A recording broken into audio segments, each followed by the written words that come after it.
नमस्ते। आपका अरविंद गणेश दामले चैनल में स्वागत है। मैं अरविंद दामले प्रस्तुत कर रहा हूँ दासबोध। 20वें दशक के दूसरे समास में बताया गया है कि दृश्य विश्व आता जाता है पर ब्रह्म वहीं का वहीं रह जाता है। इसलिए दृश्य विश्व को दूर किए बिना ब्रह्म का अनुभव नहीं आ सकता। मूल माया, अष्टधा प्रकृति, तीनों गुण, पांचों भूत, चारों तरह के प्राणी, चारों वाणी आदि के बारे में बताया गया है। इन सब से सृष्टि बनती रहती है और नष्ट भी हो जाती है। जिस परब्रह्म से सब बनता है वो जैसे का तैसा ही रहता है। आप इस चैनल को पसंद करें तो सब्सक्राइब करें, लाइक करें, शेयर करें और बेल आइकॉन को दबाएं। दशक 20, समास 2, सृष्टि विविध लक्षण। गगन अंतराल एक तरफ है, जैसे निर्गुण निश्चल ब्रह्म है। चंचल मूल माया ब्रह्म को पर्दे जैसे ढक देती है। दृश्य विश्व आता जाता पर ब्रह्म वहीं रह जाता है। गगन सब जगह होता है, ब्रह्म वैसे ही होता है। ब्रह्म हर ओर अपार होता, कोई अंत नजर ना आता है। वो अखंड स्वतंत्र होता है, उस जैसा कुछ ना होता है। विवेक विचार करके हमको ब्रह्मांड के आगे जाना है।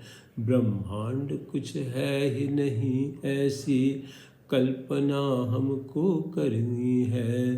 खाली अवकाश को देख कल्पना उसकी करनी है। विश्व का सारा चंचलपन फिर शून्य समान हो जाता है। विवेक से दृश्य हटाना है, फिर ब्रह्म का अनुभव लेना है। समग्र ब्रह्म की कल्पना कोई कर ना सकता है। जहाँ देखो वहाँ निर्गुण ब्रह्म भरा है लगता है। कोई चाहे भी तो चंचलपन ब्रह्म के पार न जाता है।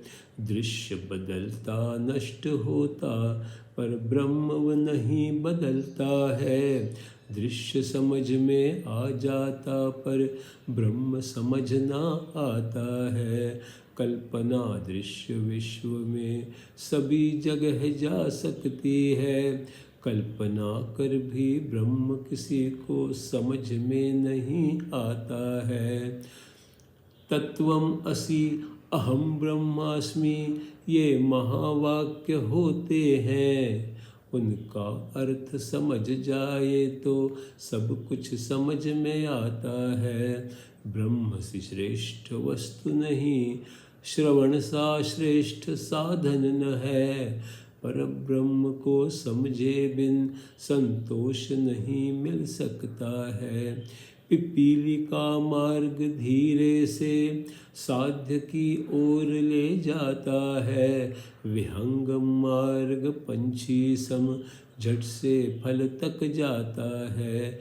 विहंगम मार्ग सूक्ष्म देह तक झट से जा सकता है।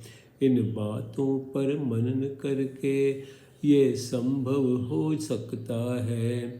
चंचल से दुख ही मिलता, निश्चल आराम दे देता है।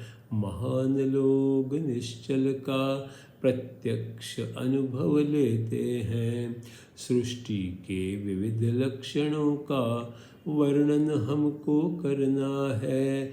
श्रोता जन अब अंतःकरण सुस्थिर करके सुनना है। सूक्ष्म कल्पना है ये कि भूत माया एहसासमय है। परावाणी की स्फूर्ति जैसी वैसी ही वो स्फूर्ति है। अष्टधा प्रकृति की जो जड़ वो जड़ मूल माया ही है। सारी सृष्टि का सूक्ष्म बीज मूल माया ही होती है। जड़ वस्तु को चेतना देता वो चैतन्य कहलाता है।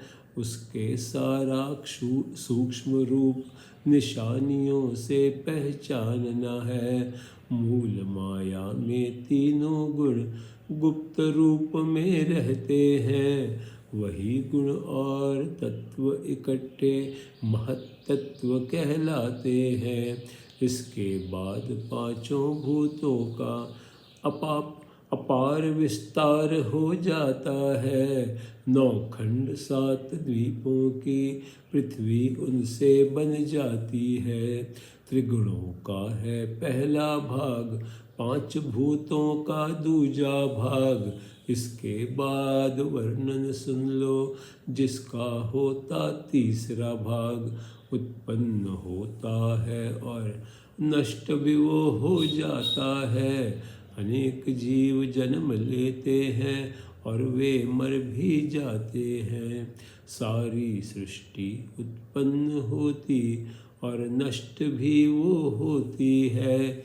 लेकिन पर ब्रह्म जैसे का तैसा ही रह जाता है।